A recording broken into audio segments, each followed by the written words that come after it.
अस्सलाम वालेकुम प्यारे व्यूवर्स। आज का जो हमारा टॉपिक है, हजार दास्तान अलिफ लैला में खलीफा का हुस्न अफरोज का गाना सुनना।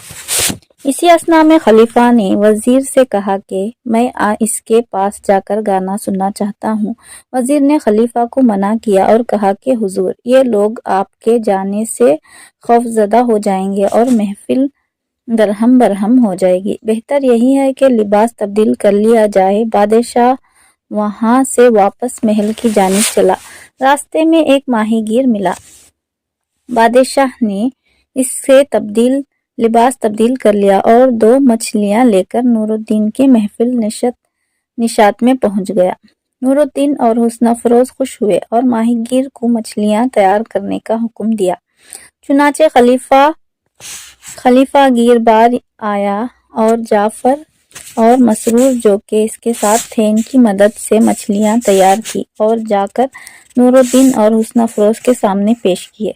चूंकि मछलियां बेहतरीन तरीके से पकाई गई थी, इसलिए नूरुद्दीन को बहुत पसंद आईं और मज़े लेकर खाए। नूरुद्दीन ने खुश होकर माहीगीर को कुछ अशरफियां इनाम में दी और फिर गाना बजाना शुरू हो गया। खलीफा बहुत लुत्फ अंदाज हुआ और नूरुद्दीन ने वजद में आकर अपनी कनीज भी माहीगीर को बख्श दी। नूरुद्दीन की इस हरकत पर हुस्न अफरोज को बहुत सदमा हुआ। नूरुद्दीन उतना ही चाहता था कि हुस्न अफरोज ने अपना गाना सुनाने की उम्मीद पर दरख्वास्त की कि शायद नूरुद्दीन अपनी इस बेवकूफ़ी पर नादम होकर वापस ले ले। चुनाचे इसने फखरिया अशार गाए, लेकिन नूरुद्दीन ऐसा नहीं था कि अपनी बात से फिर जाता। खलीफा ने कई बार नूरुद्दीन को रोते देखा और समझ गया कि इसको बांधी से इश्क है।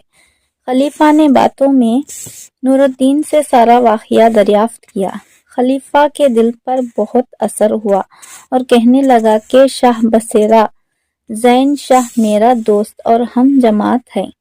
मैं जो कुछ भी इसे कहूँगा फौरन मान लेगा। बेहतर है और कहीं जाने के बजाय वापस बसरा जाओ। शायद ज़रीन शाह तुम्हारा कसूर माफ़ करके ताज भी तुम्हारे सुपुर्द कर दे। नूरुद्दीन अव्वल तो हंसा, लेकिन माहीगीर की मजबूर करने पर शाह बसरा के नाम का एक खत लेकर तैयार हो गया, जिसका मजमून कुछ इस तरह था। शाह ज़रीन बसरा, ये खत देखते ही बसरा का ताजो तख्त नूरुद्दीन के हवाले कर दें और नीचे अपनी मोहर जब्त कर दी और नूरुद्दीन को खत देकर कहा कि अभी बसरा रवाना हो जाओ। नूरुद्दीन जाने के बाद दरोगा इब्राहिम को माहीगीर ने जवाब दिया कि अशरफियां तो सारी तेरी हैं, लेकिन कनीज में हिस्सा ना होगा, और इस पर एक दूसरे पर झगड़ा हो गया। माहीगीर आंख बचाकर बाहर आ गया और मौजूदा लिबास उतारकर असली लिबास में माँ वजीर के दरोगा जी के सामने आया। ये मौका देखते ही दरोगा का दम खुश्क हो गया और खलीफा के पैरों में गिर गया। खलीफा ने इसका कसूर माफ़ किया। हुस्न अफरोज नूरुद्दीन की वजह से बहुत बेकरार थी। इस पर खलीफा ने अपना बादशाह होना जाहिर करके कहा कि नूरुद्दीन को मैंने बसरा का बादशाह बनाकर भेजा है। जब तख्तो ताज कब्जे में आ जाएगा, तुम्हें भी इसके पास भेज दिया जाएगा। हुस्न अफरोज ये सुनकर बहुत खुश हुई और खलीफा के हमरा महल चली गई। बादशाह ने अपनी कनीज़ों को हुक्म दिया कि इसकी अच्छी तरह देखभाल करें, एक दोस्त की अमानत है। उधर नूरुद्दीन खलीफा हारून रशीद का खत लेकर बसरा पहुंचा और बादशाह ज़रीन के दरबार में पेश कर दिया। ज़रीन ने बड़ी ताज़ीम व तकरीम से खत लिया और सोई को दिया कि पढ़ो। सोई ने खत देखा तो जल गया और दिल में ख्याल किया कि अगर यहाँ की हुकूमत नूरुद्दीन को मिल गई तो मेरी खैर नहीं। चूंकि इसने बड़ी होशियारी से खलीफा वाला हिस्सा खत से अलहदा कर दिया और बाकी खत बादशाह को सुनाकर अर्ज किया कि खत जाली मालूम होता है, क्योंकि मुहर ठीक नहीं है। खलीफा अगर ऐसा हुक्म देते तो اپنا کوئی متعدد افسر ساتھ بھیجتے۔ اس کے علاوہ آپ کی کوئی شکایت بھی خلیفہ سے نہیں ہوئی جو وہ ایسا حکم دیتے۔ یہ سب نور الدین کی شرارت ہے۔ آپ نے چونکہ اس کی گرفتاری کے حکم فرما دیے تھے، غالباً اس طرح کا انتقام لینا چاہتا ہے۔ زین شاہ سوئی کی باتوں میں آ گیا اور زرین شاہ سوئی کی باتوں میں آ گیا اور نور الدین کو گرفتار کر کے قید خانے بھیج دیا۔ نور الدین بیچارہ قید ہو گیا، لیکن سوئی کی کینہ پروری اب بھی چین نہ پڑی۔ وہ چاہتا تھا کہ کانٹا ہمیشہ کے لیے نکل جائے، چنانچہ برابر بادشاہ سے شکایت کرتا رہا کہ اس کو قتل کر دیجیے تاکہ آئندہ کوئی جرأت نہ کر سکے۔ زرین شاہ نے غصے میں آ کر نور الدین کے قتل کا حکم دے دیا۔ سوئی کی دیرانہ آرزو پوری ہو گئی، چنانچہ اس نے اعلان کرا دیا کہ کل برسر عام نور الدین کو پھانسی دی جائے گی۔ دوسرے روز خلت جمع ہو گئی۔ سوئی نفیس قتل کی نگرانی کرنے کے لیے موجود تھا۔ نور الدین تختہ دار پر لایا گیا۔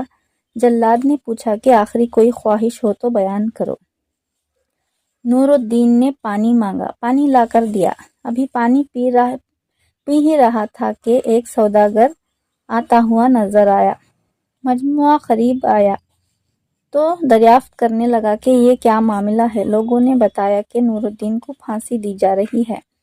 سوار مجموعے کو چیرتا ہوا آگے بڑھا اور سوئی کی مخاطب ہو کر بولا، خلیفہ ہارون رشید کے وزیر آئے ہیں، بیرون شہر ان کا لشکر آ چکا ہے اور نور الدین کے متعلق کوئی حکم ہے، اس لیے پھانسی ملتوی کر دو اور میرے ساتھ اس کو زرین شاہ کے دربار لے چلو۔ سوئی کے لیے اب کوئی چارہ کار نہ رہا۔ دل ہی دل میں آنے والے سوار کو برا بھلا کہتا رہا، اگر تھوڑی دیر نہ آتا تو اچھا تھا۔ اب نہ تو صرف نور الدین کو چھوڑ دیا جائے گا بلکہ بصرے کا حکم بھی مقرر ہو جائے گا۔ دیکھیے میرا کیا حشر ہو۔ اتنے میں وزیر کی سواری شہر میں آ گئی اور شاہی دربار کی طرف چلی۔ ادھر سوار نے نور الدین اور سوئی کو ساتھ لیا اور دربار میں پہنچ گیا۔ جو انہی زرین شاہ کے امیر المومنین کے وزیر کو دیکھا، تخت سے اتر کر استقبال کیا اور پھر بہت تکریم کے ساتھ بٹھایا۔ اتنے میں نور الدین بھی وہاں ہتکڑی بیڑی پہنے ہوئے پہنچا۔ وزیر نے دریافت کیا کہ یہ کیا معاملہ ہے؟ اس کو تو خلیفہ نے فرمان دے کر بھیجا ہے، اسے تخت و حکومت دے دیا جائے اور یہ یہاں گرفتار ہے۔ پھر نور الدین کو آزاد کرایا گیا اور اپنے پاس بٹھایا اور کل واقعہ سنا تو انتہائی ناراضگی کے عالم میں سوئی کو گرفتار کر لیا گیا اور زرین شاہ کو خلیفہ کے حکم سے آگاہ کیا اور نور الدین کو تخت پر بٹھا کر خود مع سوئی اور زرین شاہ کے بغداد واپس آیا۔ تو یہ پہلو یہیں پر ختم ہوتا ہے۔ اسی قصے کے نئے پہلو کے ساتھ ہم آگے بڑھیں گے نیکسٹ پارٹ میں، تو اسی کے ساتھ دعاؤں میں ضرور یاد رکھے گا۔ اللہ حافظ۔